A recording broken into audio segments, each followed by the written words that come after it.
അൽഹംദുലില്ലാഹി റബ്ബിൽ ആലമീൻ വസ്സലാത്തു വസ്സലാമു അലാ റസൂലില്ലാഹ് വഅലാ ആലിഹി വസ്വഹ്ബിഹി അജ്മഈൻ അമ്മാ ബഅദ് അഊദു ബില്ലാഹി മിനശ് ശൈത്വാനിർ റജീം യാ അയ്യുഹല്ലദീന ആമനു തഖുല്ലാഹ ഹഖ്ക തുഖാതിഹി വലാ തമൂതുന്ന ഇല്ലാ വഅൻതും മുസ്ലിമൂൻ.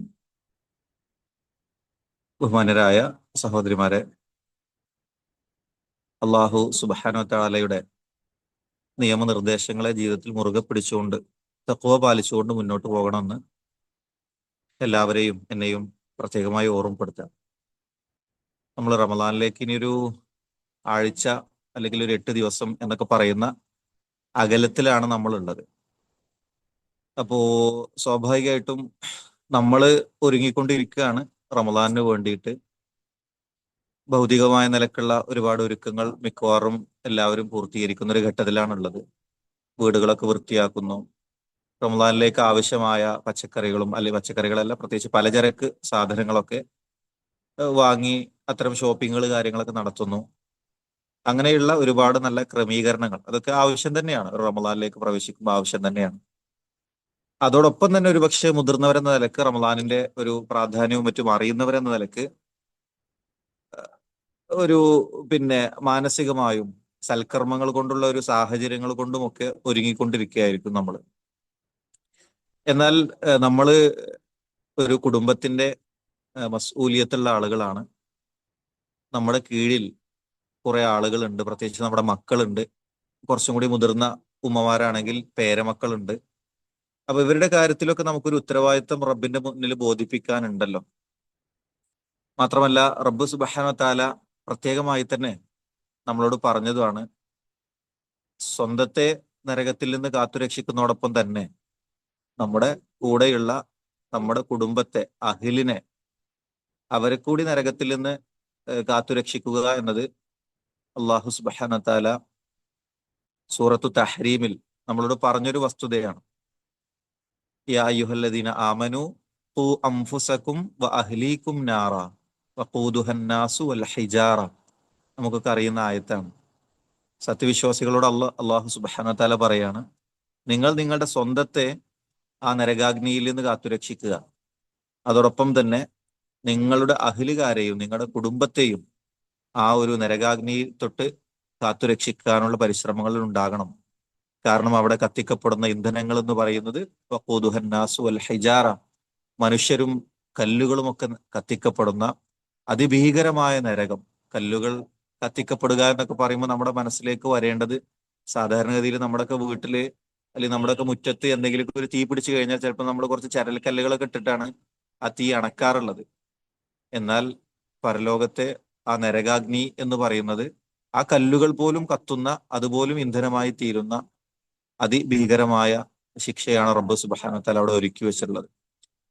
അതുകൊണ്ട് തന്നെ അതിൽ കടന്നെരിയുക എന്നുള്ളത്, നമ്മളോ നമ്മുടെ കുടുംബമോ നമ്മുടെ മക്കളോ പേരമക്കളോ ഒക്കെ അതിൽ പെടുക എന്നത് നമുക്ക് ചിന്തിക്കാൻ പോലും കഴിയാത്തൊരു കാര്യമാണ്.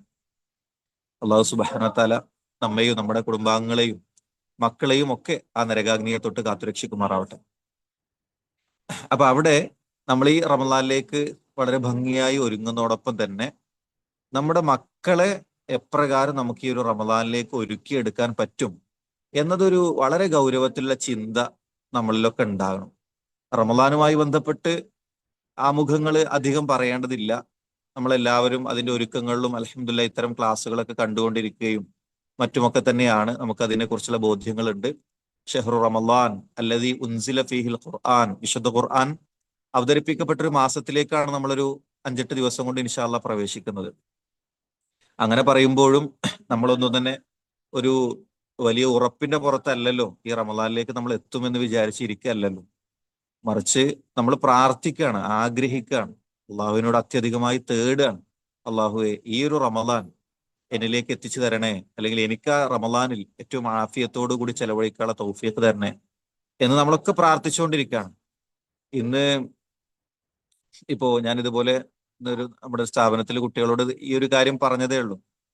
അതേ ഒരു സന്ദർഭത്തിൽ തന്നെയാണ് ഇപ്പോ ഞാനിങ്ങനെ ഒരു ഒരു ജനാസ കഴിഞ്ഞ് വരുന്ന ഒരു സന്ദർഭത്തിലാണ് ഉള്ളത്. ഇവിടെ മലപ്പുറം ഈസ്റ്റ് ജില്ലയിലെ നമ്മുടെ ഒരു സജീവ ഭാരവാഹിയായിട്ടുണ്ടായിരുന്ന, ഒരു മണ്ഡലത്തിന്റെ ട്രഷററൊക്കെ ആയിട്ടുണ്ടായിരുന്ന വ്യക്തി അതുപോലെ നമ്മുടെ സുഹൃത്തിന്റെ ഉപ്പ, അദ്ദേഹം മരണപ്പെട്ട, അദ്ദേഹത്തിന്റെ ജനാസയൊക്കെ കഴിഞ്ഞ് ഉള്ളൊരു ഘട്ടത്തിലാണ്. ഒരുപക്ഷെ കഴിഞ്ഞ ഞായറാഴ്ച ജാമിയ അൽ ഹിന്ദ് കോൺവെക്കേഷൻ അന്ന് തന്നെ നടന്ന മറ്റൊരു യോഗം, അതിലൊക്കെ വളരെ സജീവമായി ഓടി നടന്നിരുന്ന ഒരു വ്യക്തിയാണ് ഇന്ന് ഖബറിൻ കീഴിൽ, ആ ആറടി മണ്ണിന് കീഴിൽ കിടക്കുന്നത് ഇന്ന് ഈ ഒരു വൈകുന്നേരത്തോടു കൂടി.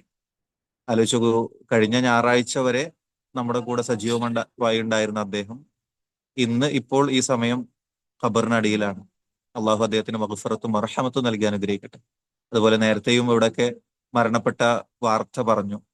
അങ്ങനെയുള്ള ഓരോ വാർത്തകളും നമ്മൾ കേൾക്കുകയാണ്. അവർക്ക് എല്ലാവർക്കും അള്ളാഹു അവരുടെ ഖബറിടം വിശാലമാക്കി കൊടുക്കുമാറാകട്ടെ. അപ്പോ നമുക്കും തന്നെ ഉറപ്പൊന്നുമില്ല നമ്മൾ ഈ ഒരു റമദാനിലേക്ക് എത്തുമെന്നത്. പക്ഷേ നമ്മൾ അത്യധികമായി ആഗ്രഹിക്കുകയാണ്, പ്രാർത്ഥിക്കുകയാണ്. റബ്ബിനോട് അങ്ങേയറ്റം മനസ്സുരുകി നമ്മൾ പ്രാർത്ഥിക്കേണ്ട ഒരു ഘട്ടമാണ്. കാരണം റമദാൻ ഇത്ര അരികെ വന്ന് നിന്നിട്ട് പിന്നെ അത് നഷ്ടപ്പെടുക എന്ന് പറയുന്നത് നമുക്ക് വളരെയധികം പ്രയാസം ഉണ്ടാക്കുന്ന ഒരു കാര്യമാണ്. നമുക്കൊക്കെ അറിയുന്ന ഒരു വസ്തുതയാണ്. ഒരു പക്ഷേ കഴിഞ്ഞ ക്ലാസ്സുകളിലൊക്കെ നമ്മൾ കേട്ടിട്ടുണ്ടാവും, ഒരു ഷഹീദിനേക്കാൾ പരലോകത്ത് മുൻതൂക്കം ലഭിക്കുന്നത് ഒരു റമദാൻ അധികം കിട്ടിയ വ്യക്തിക്കാണ് എന്നത് നമ്മളൊക്കെ പിന്നെ ഹദീസുകളിലൂടെ വായിച്ചിട്ടുണ്ട്. ഒരു ഷഹീദായ വ്യക്തി, അള്ളാഹുവിന്റെ മാർഗത്തിൽ സ്വന്തം ജീവൻ ത്യജിച്ച ഒരു വ്യക്തിയേക്കാൾ പരലോകത്ത് അല്പം മുൻതൂക്കം ലഭിക്കുന്നത് ഒരു റമദാൻ അധികം കിട്ടിയ ഒരു വ്യക്തിക്കാണ്. എന്നിട്ട് സാധാരണ പോലെ മരിച്ച ഒരു വ്യക്തിക്കാണ് പരലോകത്ത് കൂടുതൽ മെച്ചം കിട്ടുന്നത് എങ്കിൽ ഒരു റമദാന്റെ പുണ്യം എത്രയാണ്? അങ്ങനെയുള്ള ഒരു റമദാനാണ് നമ്മുടെ കൺമുന്നിൽ എന്ന പോലെ വന്നു നിൽക്കുന്നത്. ആ ഒരു ഘട്ടത്തിൽ അത് നഷ്ടപ്പെടുന്ന, അതിനു മുന്നേ നമ്മുടെ ആയുസ് ഒടുങ്ങി പോകുന്ന, അല്ലെങ്കിൽ അതിനു മുന്നേ നമുക്ക് എന്തെങ്കിലും അസുഖങ്ങൾ വരുന്ന, അല്ലെങ്കിൽ എന്തെങ്കിലും പ്രയാസപ്പെട്ട് ഈ റമദാൻ ഉപയോഗപ്പെടുത്താൻ കഴിയാതെ പോകുന്ന ഒരു ഒരു സാഹചര്യം, അതിനെ തൊട്ട് അള്ളാഹുവിനോട് നമ്മൾ ആത്മാർത്ഥമായി കാവലിനെ തേടണം. റബ്ബ് സുബ്ഹാനഹു വ തആല നമുക്ക് എല്ലാവർക്കും ഈ റമദാനിലേക്ക് കൃത്യമായി എത്താനും ആഫിയത്തോടു കൂടി റമദാനെ ഉപയോഗപ്പെടുത്താനും സൽക്കർമ്മങ്ങളിൽ മുന്നേറാനും എല്ലാമുള്ള തൗഫീഖ് നൽകി അനുഗ്രഹിക്കുമാറാവട്ടെ. അപ്പോ ഈ ഒരു ആമുഖം പറഞ്ഞത് നമ്മളെല്ലാവരും ഇതിന്റെ ഒരു ഒരു മാനസികാവസ്ഥയിലേക്ക് എത്തിയിട്ടുണ്ടാകും എന്ന് ഒന്നുകൂടി ഉറപ്പിക്കാൻ വേണ്ടിയിട്ടാണ്. അതേപോലെ തന്നെ റമദാൻ കൊണ്ട് നമ്മളൊക്കെ ആഗ്രഹിക്കുന്നത് മൻ സ്വാമ റമദാന ഈമാനൻ വഹ്തിസാബൻ ഗുഫിറ ലഹു മാ തഖദ്ദമ മിൻ ദംബിഹി. നമുക്കറിയുന്ന ഹദീസാണ്. മുൻകഴിഞ്ഞ പാപങ്ങളൊക്കെ പൊറുക്കപ്പെടാനാണ് ഈ ഒരു റമദാൻ കൊണ്ട് നമ്മൾ അത്യധികമായി ആഗ്രഹിക്കുന്നത്. ഈ ഒരു റമദാൻ മുഴുവനായി ഒന്ന് കിട്ടിക്കഴിഞ്ഞാൽ ഇതുവരെ എന്നിൽ നിന്ന് വന്നുപോയ പിന്നെ പ്രയാസങ്ങൾ, അല്ലെങ്കിൽ പാപങ്ങൾ, തെറ്റുകുറ്റങ്ങൾ അത് റബ്ബ് പുറത്തു തരുമല്ലോ എന്ന വല്ലാത്തൊരു പ്രതീക്ഷയാണ് നമ്മൾ ഈ റമദാനിലേക്ക് പ്രവേശിക്കുമ്പോൾ ഉള്ളത്. അതേപോലെ തന്നെ റമദാൻ എന്ന് പറയുന്നത്, നോമ്പ് എന്ന് പറയുന്നത് നരകത്തിൽ നിന്ന് വല്ലാത്ത ഒരു ഒരു കവചമാണ്, അല്ലെങ്കിൽ പരിചയമാണ് എന്നത് റസൂല് പഠിപ്പിച്ചാണ്. അസ്സുയാമു ജുന്നത്തുൻ മിനന്നാരി കജുന്നത്തി അഹദിക്കും മിനൽ ഖിതാൽ. യുദ്ധത്തിൽ എങ്ങനെയാണോ നിങ്ങൾക്ക് വരുന്ന അപകടങ്ങളും വെട്ടും കുത്തും ഒക്കെ തടയപ്പെടുന്നത്, അതുപോലെ ഈ നോമ്പ് എന്ന് പറയുന്നത് നരകാഗ്നിയിൽ നിന്ന് നിങ്ങളെ തടയുന്ന ഒരു പരിചയമാണ് എന്ന് റസൂലുള്ളാഹി സ്വല്ലല്ലാഹു അലൈഹി വസല്ലം പഠിപ്പിച്ചിട്ടുണ്ട്.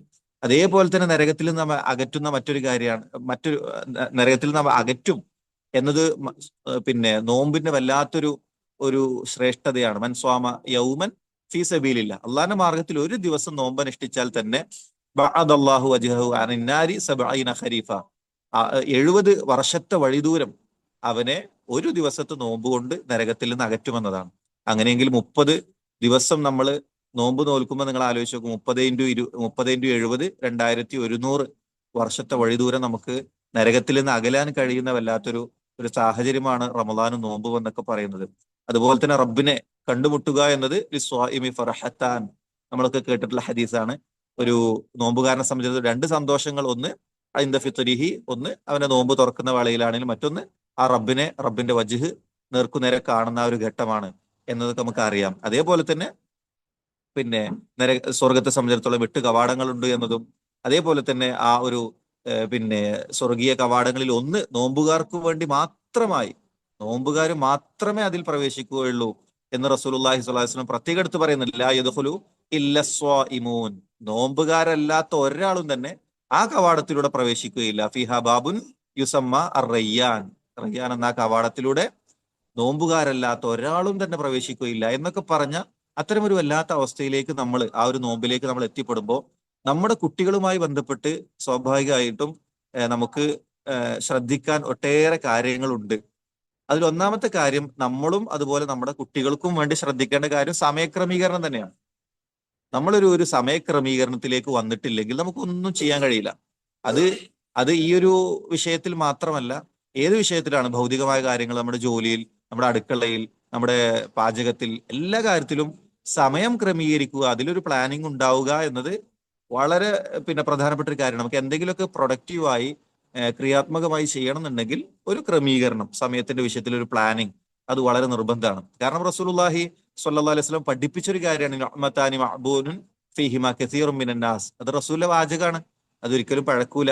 എന്താണ്, ജനങ്ങളിൽ അധികം ആളുകളും തെറ്റിച്ചു പോകുന്ന അല്ലെങ്കിൽ വഞ്ചിക്കപ്പെടുന്ന ഒരു വിഷയമാണ് അൽ അസ്വഹത്തു വൽ ഫറാ, അവന്റെ ഒഴിവ് സമയം, അവന്റെ ആരോഗ്യം എന്ന് പറയുന്നത്. അപ്പൊ നമ്മുടെ ഒഴിവ് സമയം നമ്മുടെ ഇത്തരത്തിലുള്ള ഒരു കാര്യങ്ങളിൽ ഇങ്ങനെ കെട്ടിക്കുടുങ്ങി അങ്ങനെ സമയം പോകുന്ന ഒരു സാഹചര്യം ഉണ്ടാവരുത്. നമ്മൾ അടുക്കളയിലും മറ്റും ജോലി ചെയ്യും, അതേപോലെ നമ്മുടെ മക്കളാണെങ്കിൽ ഫോണിലും മറ്റും ചെലവഴിക്കും.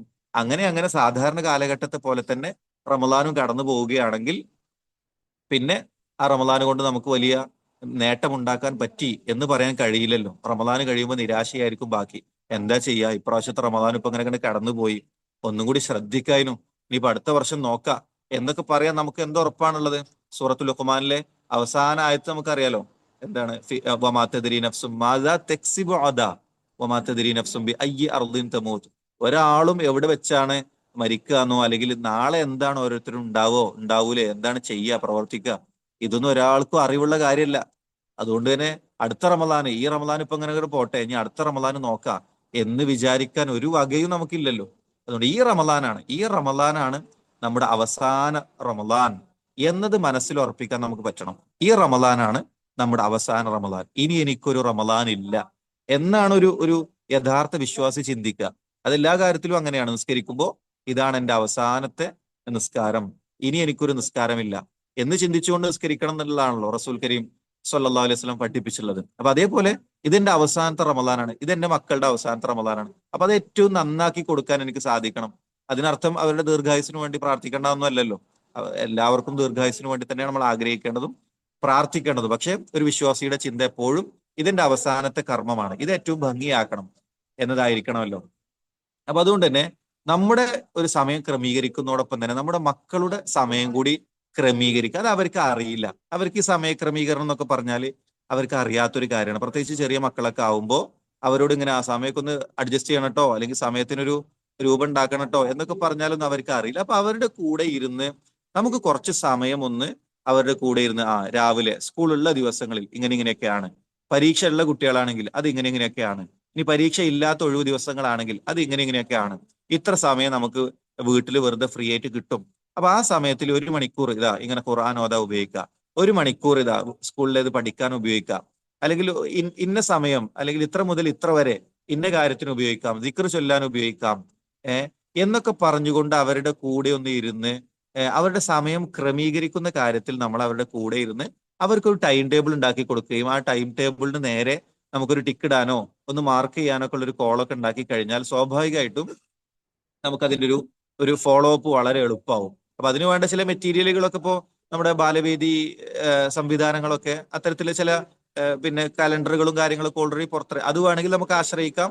അല്ലെങ്കിൽ നമുക്ക് സ്വതന്ത്രമായി തന്നെ ഈ രൂപത്തിൽ ഒരു ചാർട്ട് പേപ്പറിലോ ഒരു A4 ഒക്കെ എഴുതി അവരുടെ സമയം, നമ്മുടെ മക്കളുടെ ഓരോരുത്തരുടെയും സമയം ഓരോന്നും വ്യത്യസ്തമായിരിക്കും.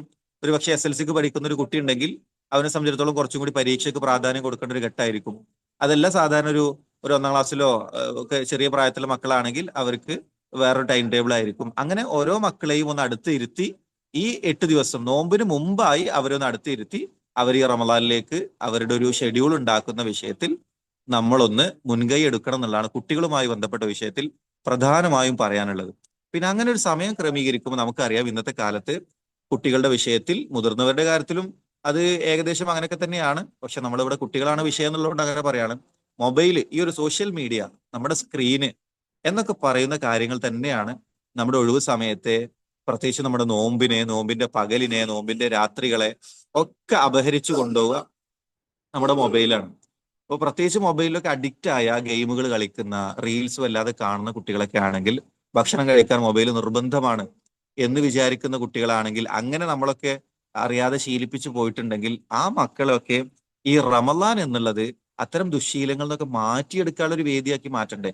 അല്ലാതെ റമദാന് കുറച്ചുകൂടി നമുക്ക് ഒന്നുകൂടി ഖുർആൻ ഓതാൻ സമയം കിട്ടണം, ഉമ്മമാരെന്ന നിലക്ക് നമുക്ക് ഖുർആൻ ഓതാനും നമുക്ക് കുറച്ചും കൂടി ഒഴിഞ്ഞ് സമയം കിട്ടണം എന്നുള്ള ആഗ്രഹത്താൽ വീണ്ടും അവർക്ക് കൂടുതൽ മൊബൈൽ കൊടുക്കുന്ന വീണ്ടും കുട്ടികളെ കൂടുതൽ മൊബൈലിൽ എൻഗേജ് ചെയ്യുന്ന ഒരു സാഹചര്യം വന്നു കഴിഞ്ഞാൽ അത് നമ്മൾ നമ്മുടെ മക്കളോട് ചെയ്യുന്ന വല്ലാത്തൊരു അനീതിയായിരിക്കും. മറിച്ച് അവരെ കൂടി ആ ഒരു മൊബൈലിൽ നിന്ന് ഖുർആനിലേക്കും മറ്റു കാര്യങ്ങളിലേക്കും ഒക്കെ കൊണ്ടുവരാൻ മെല്ലെ മെല്ലെ പരിശ്രമിക്കാവുന്ന നല്ലൊരു സാഹചര്യമാണ് റമദാനിലുള്ളത്. അപ്പൊ അതുകൊണ്ട് തന്നെ മൊബൈൽ അഡിക്ഷനുമായി ബന്ധപ്പെട്ട് നേരത്തെ നമ്മളെ ക്ലാസ്സുകളും മറ്റൊക്കെ ഒരുപാട് കേട്ട ആളുകൾ തന്നെ ആയിരിക്കും. അതിൽ നിന്ന് കുട്ടികളെ പിറകോട്ട് കൊണ്ടുവരാനുള്ള ശ്രമങ്ങൾ അവിടെ നമ്മുടെ ഭാഗത്ത് നിന്ന് ഉണ്ടാവേണ്ടത്. അപ്പൊ അതിൽ ഏറ്റവും ആദ്യത്തെ കാര്യം എന്താണ്? നമ്മുടെ മക്കൾ എല്ലായ്പ്പോഴും നമ്മളെ കണ്ടുകൊണ്ടാണല്ലോ പഠിക്കുന്നത്. നമ്മുടെ മക്കൾ നമ്മളെ കണ്ടുകൊണ്ടാണ് പഠിക്കുന്നത്. നമുക്ക് അറിയുന്ന ഒരു അടിസ്ഥാനപരമായ കാര്യമാണ്. നമ്മുടെ മക്കൾ നമ്മൾ പറയുന്നതല്ല, നമ്മളിങ്ങനെ ഉപദേശിക്കുന്നതല്ല, അതൊന്നുമല്ല നമ്മുടെ മക്കൾ ആദ്യം ഉൾക്കൊള്ളുക. മറിച്ച് നമ്മൾ എന്ത് ചെയ്യുന്നോ അത് ചെയ്യാനാണ് പ്രത്യേകിച്ച് ചെറിയ പ്രായത്തിലൊക്കെ മക്കള് പരിശ്രമിക്കുക. അതുകൊണ്ട് തന്നെ നമ്മൾ മൊബൈൽ എത്രത്തോളം ഉപയോഗിക്കുന്നുണ്ട് അതൊരു പ്രധാനപ്പെട്ട ചോദ്യമായിരിക്കും റമദാനിൽ. നമ്മളിങ്ങനെ യൂട്യൂബിലും മറ്റൊക്കെ നല്ല കാര്യങ്ങൾക്ക് വേണ്ടി നമ്മൾ സമയം അതല്ലാതെ വെറുതെ ഇൻസ്റ്റഗ്രാമിൽ റീൽസ് കാണുന്ന ഒരു സ്വഭാവം നമുക്കുണ്ടെങ്കിൽ, അതല്ലെങ്കിൽ ഗെയിമിന് പൊതുവെ ഉമ്മമാരൊന്നും ഗെയിമിലേക്ക് പോകാൻ സാധ്യത കുറവാണ്. അങ്ങനെ മൊബൈൽ ഒരു അനാവശ്യമായി ഉപയോഗിക്കുന്നത് എങ്ങനെയായാലും നമ്മുടെ മക്കൾ കാണും. നമ്മൾ എത്ര ഒളിച്ചും പാത്തും ഒക്കെ ചെയ്താലും നമ്മുടെ മക്കൾ കാണും. നമ്മുടെ മക്കൾക്ക് അതൊക്കെ നോക്കാനും അതൊക്കെ പിന്നെ ഉമ്മ ചെയ്യണത് എന്താണെന്ന് അറിയാനൊക്കെ ഉള്ള എല്ലാ വിവരവും നമ്മുടെ മക്കൾക്ക് ഉണ്ട്. അപ്പൊ അതുകൊണ്ട് തന്നെ അവരിൽ നിന്ന് ഒളിച്ചു വെക്കാൻ നമ്മൾ വിചാരിച്ചിട്ട് കാര്യമൊന്നുമില്ല. അപ്പൊ അതുകൊണ്ട് തന്നെ നമ്മൾ നമ്മുടെ മൊബൈൽ ഉപയോഗം ഏറ്റവും നന്നാക്കുന്ന ഒരു സാഹചര്യം വന്നു കഴിഞ്ഞാൽ കുറെയൊക്കെ എന്ത് ചെയ്യും, അത് കുട്ടികളെയും സ്വാധീനിക്കും. അത് തന്നെയാണ് പ്രധാനപ്പെട്ട ഒരു കാര്യം എന്ന് പറയുന്നത്. പിന്നെ എന്തൊക്കെ പറഞ്ഞാലും പുതിയ കാലത്ത് കുട്ടികൾക്ക് എന്തെങ്കിലുമൊക്കെ ഒരു മൊബൈലിൽ കുറച്ച് സമയം ചെലവഴിക്കുക എന്നുള്ളത് അവർക്കത് ഒരു ഒഴിവാക്കാൻ പറ്റാത്തൊരു സംഗതി പോലെ അവർക്കും നമുക്കൊക്കെ തോന്നിയ ഒരു കാലഘട്ടത്തിൽ പിന്നെ എന്താണ് പകരം എന്നത് നമ്മൾ ഒന്ന് കണ്ടെത്തുകയും ആ പകരമുള്ള സംഗതിയെ നമ്മളും നമ്മുടെ കുട്ടികൾക്ക് ഉപയോഗപ്പെടുന്ന ഒരു ഘട്ടം ഉണ്ടാവണം. അപ്പൊ അതിൽ നമുക്കിപ്പോ പിന്നെ കുട്ടികൾക്ക് നല്ലൊരു ഇസ്ലാമികമായ ഗാനങ്ങൾ കേൾക്കാൻ വേണമെങ്കിൽ ജമീൽ ആപ്പ് പറയാൻ പറ്റും. ജമീൽ എന്ന ആപ്പ് നമുക്കൊക്കെ പരിചയം ഉണ്ടാവുമല്ലോ. അതേപോലെ പീസ് റേഡിയോ ആപ്പിലുള്ള വ്യത്യസ്തങ്ങളായ പ്രോഗ്രാമുകൾ പറയാൻ പറ്റും. അപ്പോൾ അങ്ങനെയുള്ള ബദൽ സംവിധാനങ്ങളെ കുറച്ച് സമയമൊക്കെ സ്വാഭാവികമായിട്ടും നമ്മൾ മൊബൈലിൽ ഒന്ന് ഒഴിഞ്ഞിരിക്കുമ്പോൾ വെറുതെ ഇൻസ്റ്റഗ്രാമിൽ കയറി ഇങ്ങനെ റീൽസ് അല്ലെങ്കിൽ യൂട്യൂബിൽ കയറി ഷോർട്സ് എന്നൊരു സാഹചര്യത്തിലേക്ക് ഒരിക്കലും പോകാതെ ഉപയോഗിക്കുന്ന സമയം കുറച്ചൊരു പിന്നെ വിജ്ഞാനപ്രദമായ കാര്യങ്ങളിലേക്ക് വഴിതിരിച്ചു വിടുക. അപ്പൊ അതിന് കൂലി കിട്ടും. നല്ല ഖുർആൻ പാരായണങ്ങൾ അതൊക്കെ ഒന്ന് നമ്മൾ കുറച്ചൊക്കെ ഒന്ന് ഡൗൺലോഡ് ചെയ്ത് വെക്കുക. അല്ലെങ്കിൽ നേരത്തെ പറഞ്ഞ പോലെ തന്നെ ജമീൽ ആപ്പിലും പീസ് റേഡിയോയിലും ഒക്കെ ഖുർആനുമായി ബന്ധപ്പെട്ട കാര്യങ്ങൾ പ്രത്യേകമായി തന്നെ നമുക്ക് എടുക്കാൻ പറ്റും. അതൊക്കെ എടുത്ത് അത് ഉപയോഗപ്പെടുത്തുക.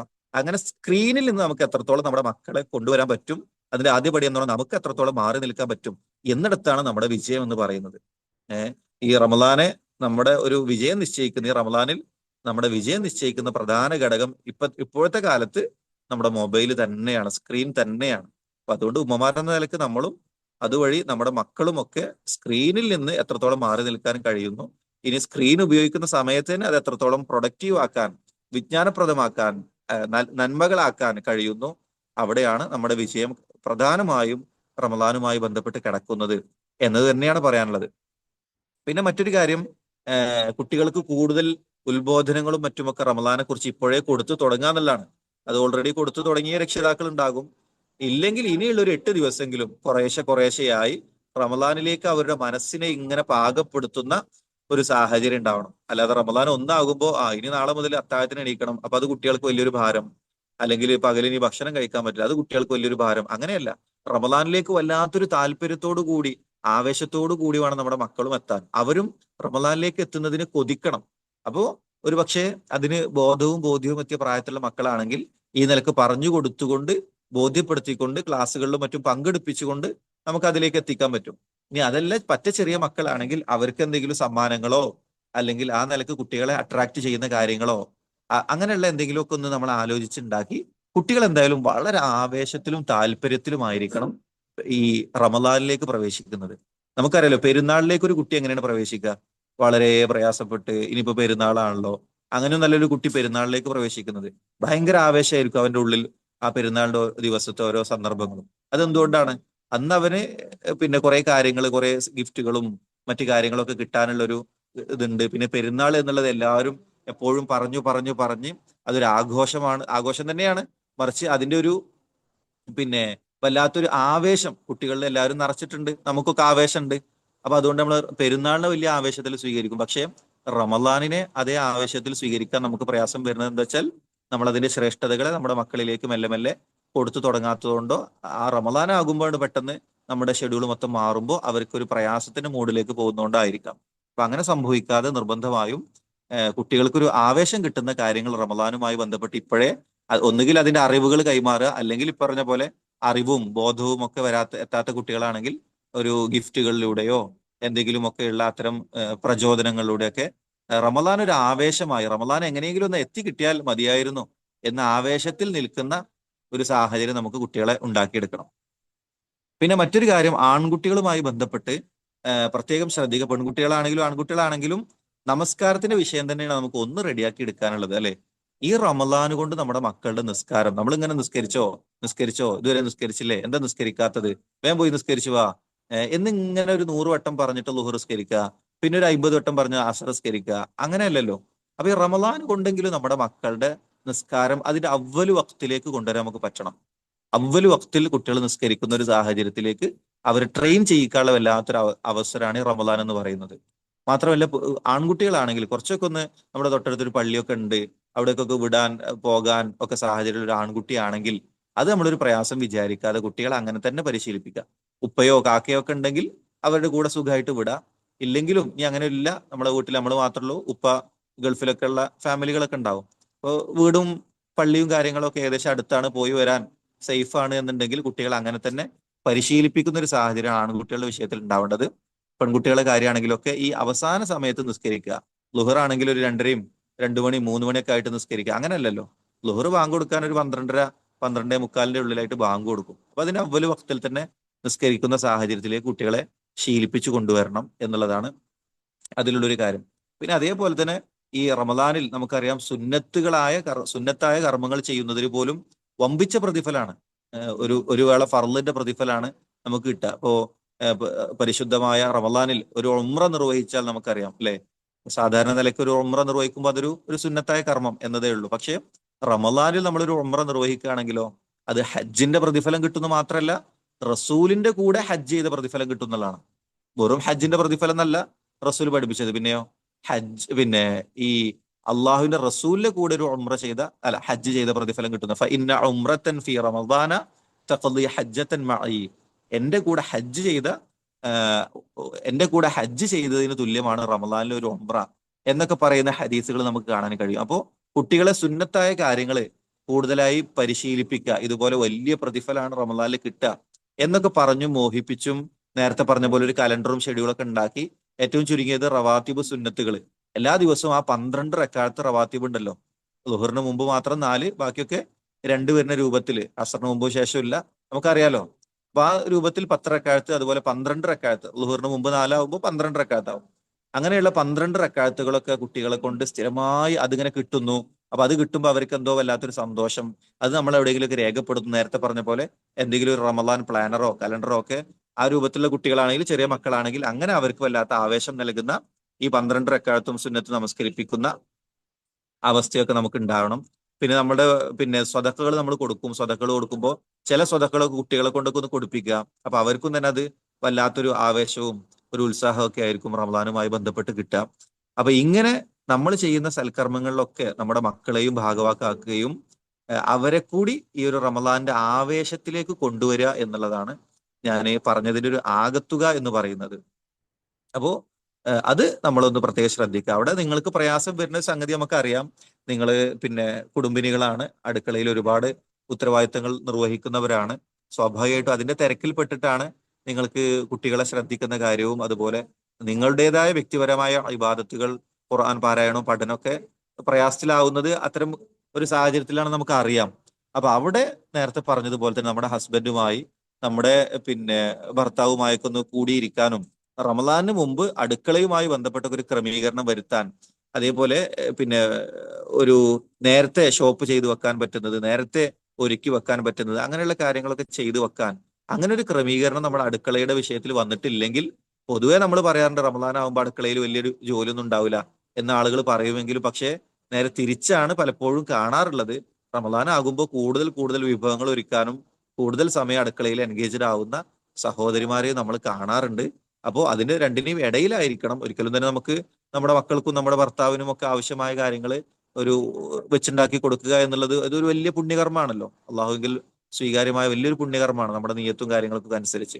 അപ്പൊ അതെന്തായാലും നമ്മൾ നിർവഹിക്കണം. പക്ഷെ അത് ഈ പറഞ്ഞതുപോലെ ഭർത്താവുമായും നമ്മുടെ കുടുംബവുമായി എന്തൊക്കെ കൂടെ ഒന്നിച്ചിരുന്ന് അതിലൊക്കെ എന്തൊക്കെ ക്രമീകരണം നടത്താൻ കഴിയും. നിങ്ങൾക്കും വേണം പിന്നെ ഖുർആൻ ഖത്മ് തീർക്കാനും അതുപോലെ തന്നെ സുന്നത്ത് നിസ്കരിക്കാനും ബാക്കി തറാവീഹ് റാഹത്തായിട്ട് നിസ്കരിക്കാനും ഇതിനൊക്കെയുള്ള സൗകര്യവും സംവിധാനവും സാഹചര്യവും ഒക്കെ നിങ്ങൾക്കും വേണമല്ലോ. അത് കുട്ടികൾക്കും ഉപ്പമാർക്കും മാത്രം ഉണ്ടായിട്ട് കാര്യമില്ല, ഉമ്മമാർക്കും അത് ഉണ്ടാവണം. അപ്പൊ അങ്ങനെയുള്ള എല്ലാ നിലക്കുമുള്ള പിന്നെ ക്രമീകരണത്തിലേക്കാണ് ഇനിയുള്ള സമയത്ത് നമ്മൾ പോകേണ്ടത്. അതേപോലെ തന്നെ റമദാനെ കുറിച്ച് ഇതുപോലെ ഇപ്പൊ നിങ്ങൾ അൽഹംദുലില്ലാ ഈ ഒരു സീരീസിലൂടെ ഈ ഒരു സംവിധാനത്തിലൂടെ അങ്ങനെ പഠിച്ചുകൊണ്ടിരിക്കുന്നതുകൊണ്ട് തന്നെ നിങ്ങൾക്ക് അതിന്റെ ഒരു വല്ലാത്തൊരു ബെനിഫിറ്റ് ഉണ്ടാവും, അറിവുകൾ കരസ്ഥമാക്കുന്നുണ്ടാകും. അൽഹംദുലില്ലാ, അള്ളാഹു സ്വീകരിക്കുമാറാവട്ടെ. എന്നാൽ ആരെങ്കിലും ഒക്കെ അതില് പിന്നെ കുറവാണെങ്കിൽ സ്വാഭാവികമായിട്ടും ഇത്തരത്തിലുള്ള ഈ ഒരു സംവിധാനമാണെങ്കിലും നേരത്തെ പറഞ്ഞ പോലെ പീസ് റേഡിയോ പോലുള്ള സംവിധാനങ്ങളൊക്കെ ഉപയോഗപ്പെടുത്തി നമുക്ക് കൂടുതൽ കാര്യങ്ങൾ റമദാനെ കുറിച്ച് അതിന്റെ വിധിവിലക്കുകൾ അതിന്റെ മറ്റു കാര്യങ്ങളൊക്കെ പഠിക്കുന്നിടത്താണ്. ഏതൊരു കാര്യവും അങ്ങനെയാണല്ലോ, ഇന്നമാ യഖ്ഷല്ലാഹ് മിൻ ഇബാദിഹിൽ ഉലമ, അള്ളാഹിനെ ഏറ്റവും കൂടുതൽ പേടിക്കുന്ന ആളുകൾ, ഭയഭക്തിയുള്ള ആളുകൾ എന്ന് വെച്ചാൽ ആരാണ്? അത് അള്ളാഹുവിനെ കുറിച്ച് കൂടുതൽ അറിയുന്ന ആളുകളാണ്. ദീനിനെ കുറിച്ച് കൂടുതൽ പഠിക്കുമ്പോഴും അറിയുമ്പോഴും ഇൽമ് നേടുമ്പോഴും നമ്മുടെ ആരാധനകളും നമ്മുടെ വിശ്വാസവും നമ്മുടെ കർമ്മങ്ങളും ഒക്കെ കൂടുതൽ കൂടുതൽ മികച്ചതാവുക. അപ്പൊ അതിനുവേണ്ടി കൂടുതൽ ഇൽമ് നേടുക എന്നത് പ്രധാനമായി നമ്മൾ കാണണം. പിന്നെ അതേപോലെ തന്നെ വിശുദ്ധ റമദാൻ എന്ന് പറയുന്നത് ഉൻസില ഫീഹിൽ ഖുർആൻ, അത് ഖുർആന്റെ മാസമാണ്. അതുകൊണ്ട് നമ്മുടെ മക്കൾ ഒരു തവണ ഖത്മ് തീർക്കുക എന്നുള്ളത് നിർബന്ധമായും നടന്നേ പറ്റൂ. നമ്മളെന്തായാലും അതൊക്കെ ഒന്നും രണ്ടും തവണയൊക്കെ ചെയ്യുന്ന ആളുകളായിരിക്കും പലപ്പോഴും സഹോദരിമാര്, അല്ലെങ്കിൽ നമ്മൾ ആ ഒരു രംഗത്തേക്ക് ഉയർന്നു വരണം. നമ്മുടെ കുട്ടികൾ ഇപ്രാവശ്യത്തെ റമദാനിൽ പ്രത്യേകിച്ച് വളരെ ചെറിയ മക്കളല്ലേ പറയുന്നത്, കുറച്ചൊക്കെ ഒന്ന് ഖുർആൻ ഓതാനും കൂട്ടി വായിക്കാനും ഓതാനൊക്കെ അറിയുന്ന മക്കൾ മുതലുള്ള മുകളിലോട്ടുള്ള മക്കൾ, അവർ ഏത് വലിയ പരീക്ഷയാണെങ്കിലും, SSLC അല്ല, അത് +2 അല്ല, ഇനി സിവിൽ സർവീസ് പരീക്ഷ എഴുതുന്ന ആളാണെങ്കിലും ശരി, MBBS PG എൻട്രൻസ് എക്സാം എഴുതുന്ന ആളാണെങ്കിലും ശരി, ഏത് പരീക്ഷയാണെങ്കിലും റമദാൻ വന്നാൽ ഖുർആൻ ഓതുക എന്നുള്ളത് അതൊരു അനിവാര്യമായ കാര്യമാണ്. അത് കഴിഞ്ഞിട്ട് മതി ഏത് പരീക്ഷയും ഏത് സംവിധാനവും എന്നുള്ളത് നമ്മൾ ഉറപ്പിക്കണം. അതിനർത്ഥം പരീക്ഷയ്ക്ക് പ്രാധാന്യം ഇല്ലാന്നോ പരീക്ഷയ്ക്ക് പഠിക്കണ്ടെന്നല്ല, മറിച്ച് റമദാൻ വന്നിട്ട് ഒന്ന് ഖുർആൻ ഓതാൻ നേരമില്ലാത്ത ഒരു പഠനം, ഒന്ന് ഖുർആൻ ഓതാൻ നേരമില്ലാത്ത ഒരു എക്സാം, അതൊരിക്കലും നമ്മുടെ മക്കൾക്ക് വേണ്ടതില്ല. കാരണം മാർച്ച് മാസത്തിലാണ് റമദാന്റെ ഏറ്റവും പ്രധാനപ്പെട്ട അവസാന പത്തൊക്കെ വരുന്നത്. ഇവരുടെ പരീക്ഷകൾക്ക് ഇടയിലായിരിക്കും. അപ്പോഴും പരീക്ഷ കൃത്യമായി പഠിക്കുകയും നല്ല മാർക്ക് വാങ്ങുകയും ചെയ്യുന്നതോടൊപ്പം തന്നെ അവസാന പത്താകുമ്പോൾ അതിൻ്റെതായ നിലക്കുള്ള കാര്യങ്ങളൊക്കെ ശ്രദ്ധിക്കാനും ഖുർആൻ ഒരു തവണയെങ്കിലും പൂർണ്ണമായി ഖത്മ് തീർക്കാനും ഇതൊക്കെ നമ്മുടെ മക്കൾക്ക് കൃത്യമായ പ്ലാൻ നമ്മൾ ഉണ്ടാക്കി കൊടുക്കണം. പരീക്ഷയാണെന്ന് പറഞ്ഞ ഇപ്രാവശ്യത്തെ റമദാൻ ഒരു അലസമായി നമ്മുടെ മക്കൾക്ക് ആർക്കെങ്കിലുമൊക്കെ നഷ്ടപ്പെട്ടു പോയാൽ അതിന്റെ ഒരു ഉത്തരവാദിത്തം നമുക്കും കൂടി ഉണ്ടാവും. അടുത്ത റമദാനിൽ നമ്മുടെ മക്കൾ ഉണ്ടാവും എന്ന് നമുക്ക് ഉറപ്പൊന്നുമില്ല. അള്ളാഹു നമ്മുടെ മക്കൾക്കൊക്കെ ദീർഘായുസ് നൽകി അനുഗ്രഹിക്കട്ടെ. പക്ഷേ നമുക്കൊരു കുറ്റബോധം പിന്നീട് വരരുത്. അടുത്തൊരു റമദാന് മുമ്പെങ്ങാനും റബ്ബ് ഉദ്ദേശിച്ചിട്ടുണ്ടെങ്കിൽ നമ്മുടെ മക്കളെ റബ്ബ് തിരിച്ചെടുക്കുകയാണെങ്കിൽ, അങ്ങനെ സംഭവിക്കാതിരിക്കട്ടെ, അങ്ങനെ തിരിച്ചെടുക്കുന്ന ഒരു ഘട്ടത്തിൽ നമുക്കൊരു നിരാശ വരരുത്. പഠിച്ചോനെ, കഴിഞ്ഞൊരു റമദാനൊന്നും അത്യാവശ്യം ഒന്ന് ഖുർആൻ പോലും ഓതാതെയാണല്ലോ എന്റെ കുട്ടി പോയത് എന്നുള്ളൊരു വേദനയും ഒരു പ്രയാസവും ഒന്നും ഒരിക്കലും നമുക്ക് ഉണ്ടാവാൻ പാടില്ലല്ലോ. അങ്ങനെ ഒരു സംഭവം ഇല്ലല്ലോ. അപ്പോ അത്തരത്തിൽ ഖുർആൻ ഒരു തവണയെങ്കിലും ഓതി തീർക്കുക. അപ്പൊ അതിന്റെ ഒരു സാഹചര്യമൊക്കെ നമുക്കറിയാം. കുട്ടികളാകുമ്പോൾ നമുക്ക് ഒന്നുകിൽ 5 വക്തിനും 4 പേജ് വെച്ച് ഓതിയാൽ ഒരു ദിവസം ഒരു ജുസ് ഓതാൻ പറ്റും. ആ രൂപത്തിലൊക്കെയുള്ള ക്രമീകരണങ്ങൾ കുട്ടികൾക്ക് പഠിപ്പിച്ചു കൊടുക്കുക. എന്നിട്ട് ഓരോ ദിവസം അവർ ഓതിയോ എന്നുള്ളതൊക്കെ ഒന്ന് വളരെ പോസിറ്റീവായി അവരുടെ പിന്നാലെ കൂടി ഒന്ന് ചോദിച്ച് അവരുമായി, പിന്നെ അഥവാ ഒരു ദിവസം ഒരു ജുസ് ഓതി ഒരു 20 പേജ് ആയിട്ടില്ല, 16 ആയിട്ടുള്ളൂ, അപ്പൊ അന്ന് രാത്രി കിടക്കുന്നതിന് മുമ്പ് അവന്റെ കൂടെ ഒക്കെ ഒന്ന് ഇരുന്ന് നമുക്ക് ഇന്ന് എങ്ങനെയും 20 പൂർത്തിയാക്കാം, അല്ലെങ്കിൽ നാളത്തേക്ക് കൂടുതൽ ഭാരമാവും എന്നൊക്കെ പറഞ്ഞ് ഓരോ ദിവസം മോണിറ്റർ ചെയ്ത് ഒരു തവണ ഖുർആൻ മുഴുവനായി നമ്മൾ ഓതുന്നതോടൊപ്പം തന്നെ നമ്മുടെ മക്കളും അതിന്റെ ഖത്മ് തീർക്കുന്ന സാഹചര്യം ഉണ്ടാവണം. പിന്നെ നമ്മുടെ മക്കളുടെ കപ്പാസിറ്റി അനുസരിച്ച് കുറച്ചൊക്കെ ഒന്ന് ഹൈഫിളാക്കാനും കുറച്ചൊക്കെ ഒന്ന് അർത്ഥം പഠിക്കാനും, പിന്നെ ഖുർആൻ വിജ്ഞാന പരീക്ഷ പോലുള്ള പല പരീക്ഷകളും മത്സരങ്ങളും ഒക്കെ നടക്കുന്ന ഒരു മാസം കൂടിയാണ് റമദാന്. അപ്പൊ അതിൽ കുട്ടികൾക്കുള്ള അവസരങ്ങളുണ്ട്, അതുപോലെ മുതിർന്നവർക്കുള്ള ഖുർആൻ വിജ്ഞാന പരീക്ഷകളുണ്ട്. അപ്പൊ അതിലൊക്കെ രജിസ്റ്റർ ചെയ്ത് അപ്പൊ സ്വാഭാവികമായിട്ടും അതിന്റെ ഭാഗമായിട്ട് ആ ഒരു തഫ്സീറുകളൊക്കെ വായിച്ച് അങ്ങനെയൊക്കെയുള്ള നമ്മൾ ചെയ്യുന്ന അത്തരം എല്ലാ സൽക്കർമ്മങ്ങളിലും കുട്ടികളുടേതായ ലെവലിൽ കുട്ടികളെ കൂടി അതിലേക്ക് ഉയർത്തി കൊണ്ടുവരണം എന്നത് തന്നെയാണ് ആവർത്തിച്ച് സൂചിപ്പിക്കാനുള്ളത്. അതിൽ ഏറ്റവും അടിസ്ഥാനം ഞാൻ വീണ്ടും പറയുന്നു, മൊബൈലും സ്ക്രീനും തന്നെ ആയിരിക്കും പുതിയ കാലത്ത് കുട്ടികളും ഒക്കെ അകപ്പെട്ടിരിക്കുന്ന വല്ലാത്തൊരു കെണി അതാണ്. അതുകൊണ്ട് അത് എങ്ങനെ നമ്മൾ വളരെ ഭംഗിയായി മൊബൈല് സ്ക്രീൻ ഉപയോഗം അതുപോലെ ഉള്ള കാര്യങ്ങൾ ക്രമീകരിക്കുന്നു, അതിലായിരിക്കും ബാക്കിയുള്ള എല്ലാ കാര്യങ്ങളുടെയും വിജയം എന്നാണ് പുതിയൊരു കാലത്ത് പറയാൻ തോന്നുന്ന ഒരു വാചകം. അതുകൊണ്ട് തന്നെ അള്ളാഹു സുബ്ഹാനഹു വ തആല നമുക്ക് നമ്മുടെ സമയത്തെ, നമ്മുടെ സാഹചര്യങ്ങളെ ഒക്കെ ക്രമീകരിക്കാനും ഈ ഒരു റമദാൻ നമുക്കും നമ്മുടെ മക്കൾക്കും നമ്മുടെ കുടുംബത്തിനും ഏറ്റവും ഭംഗിയായി ഉപയോഗപ്പെടുത്താനുള്ള തൗഫീഖ് നൽകി അനുഗ്രഹിക്കുമാറാവട്ടെ. നിങ്ങൾ ഈ ഒരു ദീനിന്റേതായ മാർഗത്തിൽ ഇത്തരത്തിൽ സഞ്ചരിക്കുന്നതും സംഘടിപ്പിക്കുന്നതും അതുപോലെ തന്നെ കൂടിയിരിക്കുന്നതും ഇങ്ങനെയുള്ള അഭിപ്രായങ്ങളും സംസാരങ്ങളും ഒക്കെ നിർവഹിക്കുന്ന എല്ലാം അള്ളാഹു സുബ്ഹാനഹു വ തആല സൽക്കർമ്മങ്ങളായി സ്വർഗത്തിലേക്കുള്ള വലിയ മുതൽക്കൂട്ടുകളായി സ്വീകരിക്കുമാറാകട്ടെ എന്നുകൂടി പ്രാർത്ഥിക്കുകയാണ്. അള്ളാഹു സുബ്ഹാനഹു വ തആല നമുക്ക് ഈ ഒരു റമദാനെ ഏറ്റവും ആഫിയത്തോടു കൂടി കണ്ടുമുട്ടാനും ഉപയോഗപ്പെടുത്താനും സൽക്കർമ്മങ്ങളിൽ മുന്നേറാനും പാപമോചനം പൂർണ്ണമായി ലഭിക്കാനും സ്വർഗപ്രവേശനം ഉറപ്പുവരുത്താനുമുള്ള അത്യപാരമായ തൗഫീഖ് നൽകി അനുഗ്രഹിക്കുമാറാവട്ടെ. റബ്ബന ഹബ്ലനാ മിൻ അസ്വാജിന വദുർരിയാതിന ഖുർറത അയുനിൻ വജഅൽനാ ലിൽമുത്തഖീന ഇമാമ റബ്ബന തഖബ്ബൽ മിന്നാ ഇന്നക അൻത സമീഉൽ അലീം വതുബ് അലൈനാ ഇന്നക അൻത തവ്വാബുർ റഹീം വഗ്ഫിർ ലനാ യാ ഗാഫിറൽ മുദ്നിബീൻ വൽഹംദുലില്ലാഹി റബ്ബിൽ ആലമീൻ വസലാമുൻ അലൽ മുർസലീൻ. അസ്സലാമു അലൈക്കും വറഹ്മത്തുള്ളാഹി.